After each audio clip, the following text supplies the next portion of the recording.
মিয়ানমারের একটি জাহাজে করে সেদেশে বন্দী থাকা ১৭৩ বাংলাদেশি নাগরিক দেশে ফিরেছেন। আগামীকাল এই জাহাজে মিয়ানমারে ফেরত পাঠানো হবে বাংলাদেশে আশ্রিত ২৮৫ বিজিপি ও সেনা সদস্যকে। কক্সবাজার শহরের নুনিয়ারছড়া ঘাট থেকে আরও জানিয়েছেন প্রতিনিধি অর্পণ বড়ুয়া।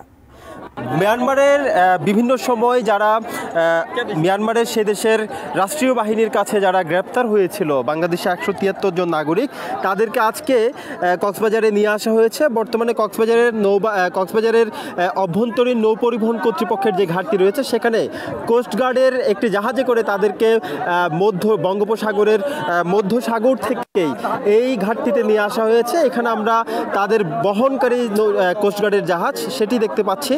পাশাপাশি এখানে যারা স্বজন রয়েছেন, অর্থাৎ যারা বন্দী ছিলেন দীর্ঘদিন ধরে মিয়ানমারের বিভিন্ন কারাগারে, তাদের স্বজনরাও এখানে অপেক্ষমান অবস্থায় আমরা দেখতে পাচ্ছি। মিয়ানমারে বন্দী থাকা যে সকল বাংলাদেশি নাগরিক যাদেরকে বাংলাদেশে আজকে ফিরিয়ে দেওয়া হয়েছে, তাদের স্বজনরা এখানে উপস্থিত আছেন। একটু কথা বলতে চাইবো, আপনি যদি জানাতেন আপনার কে রয়েছে এখানে? আমাদের ভাই আছে এখানে, আজকে 2 বছর পরে আবার বাংলাদেশে ফিরিয়ে আনতেছে। আলহামদুলিল্লাহ, অনেক শুকরিয়া সরকারের জন্য।